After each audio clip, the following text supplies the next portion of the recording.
and welcome back to Popversations. It's been quite a while. I've been busy. I had a little girl who's almost 1 year old now, and we have moved to a new house, so I have a whole new setup here with all my maximalist kind of style that I really love. And today I just wanted to just get back into things, and I kind of wanted to talk about some of my favorite graphic novels. I've reread some in the last week or so. I reread The Crow by James Obar, which is one of my absolute favorites. I actually have a signed copy that I got from him at Colorado Comic Con, and I was like the only person like excited, like up there even, and excited to see him, and he just did not seem excited to be there at all, but it was still really, really cool. And yeah, I reread it again, and I had watched the movie recently because I finally found it on DVD, like at a thrift store and stuff, because I'm always looking for stuff on my list, and I found it and watched the movie again, and I do really love the movie. It's one of my favorites. I love the whole like tone and vibe of the movie. They really made like this really cool world. I think they took what was there and kind of expanded on it and still respected it. Brandon Lee is just perfection in that movie, in my opinion. I mean, he couldn't have done it any better. He steals every scene. He's just the best part of that entire movie, and without him it's just not, it's just not what it was meant to be. And I think the graphic novel just has that same vibe. You get those feelings. You get that feeling of pain and that feeling of loss and all of that when he's, going through his memories. And I just think it's such a very impactful graphic novel. I like that it's in black and white.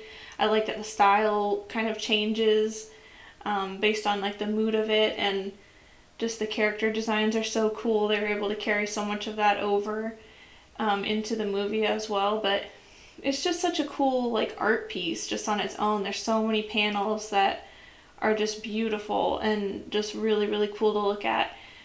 And I just love that story. It's such an interesting concept. I really like kind of both ends of the spectrum. I really like stories where they don't explain everything to you. They don't stop and explain every little thing. But I also do like that in certain things when there's a lot going on. I love like just sitting and listening to a little bit of like well done exposition.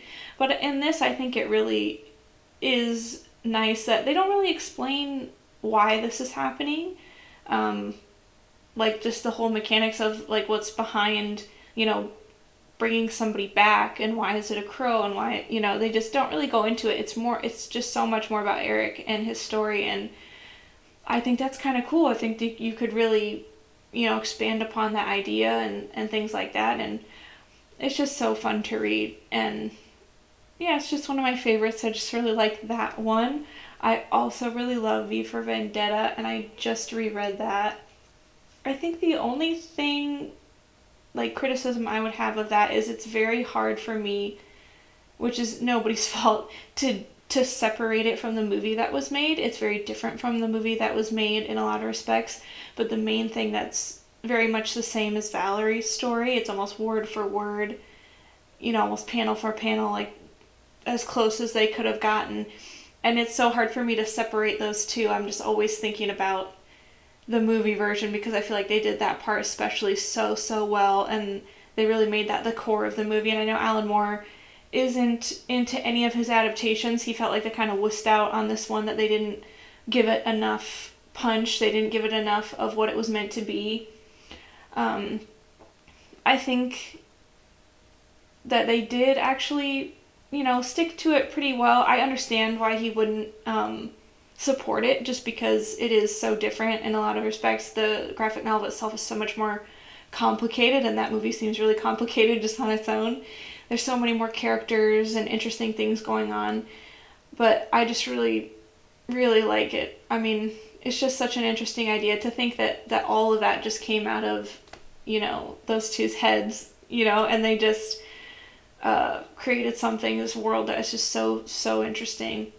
And it's kind of scary because in a lot of ways it kind of reminds you of how some things are today and how we feel about certain things. That whole, 1984, everybody's watching you, boot on your neck, like kind of thing that I think everybody feels a little bit, no matter where you live in just some way. And I don't know, I think the style of it has, like, I love that Alan Moore always has just this little bit of humor in everything. There's like this very macabre, dark humor to a lot of his stories, and I think part of the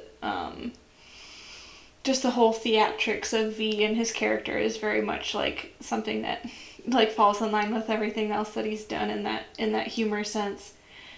And so that is also one of my favorite ones that I've reread recently. I also love Swamp Thing.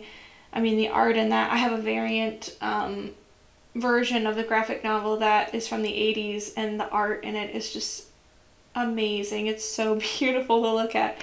And it's such a cool story. There's so much going on in that. There's so many emotions, and I just think it's a really, really, really good read. And I also really do love League of Extraordinary Gentlemen and things like that. I love Alan Moore's work. I love all of it that I've read so far. And I also really like Chew.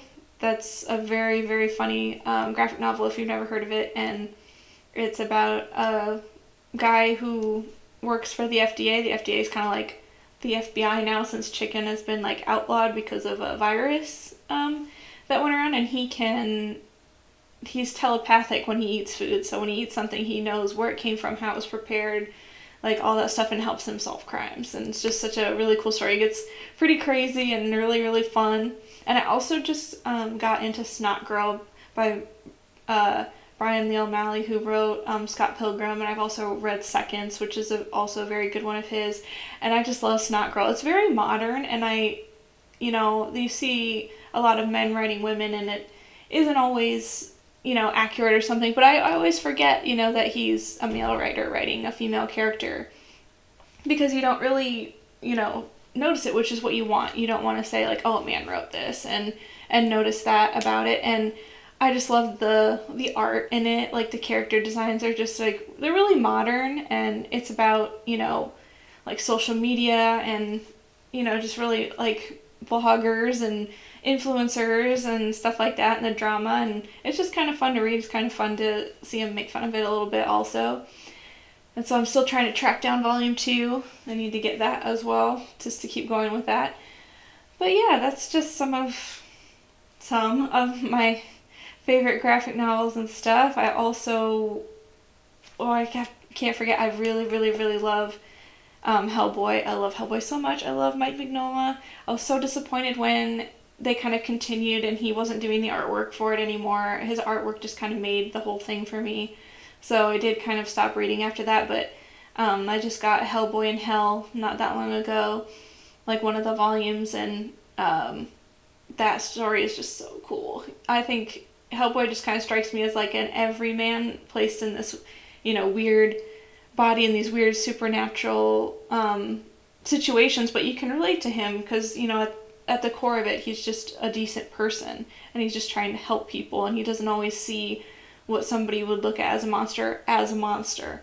And I just think that's such a cool thing. And there's just this whole thing in there about, destiny versus your fate, and what you can choose and what you can't choose, and whether you can control how, your life ends up or not. And I just think it's a really cool graphic novel to read. It's really funny at times. There's like so much great humor in it, but I love the artwork. I love the tone of it. I love that they take, like folklore and stuff like that, some things I've heard of, and I just think it's really cool.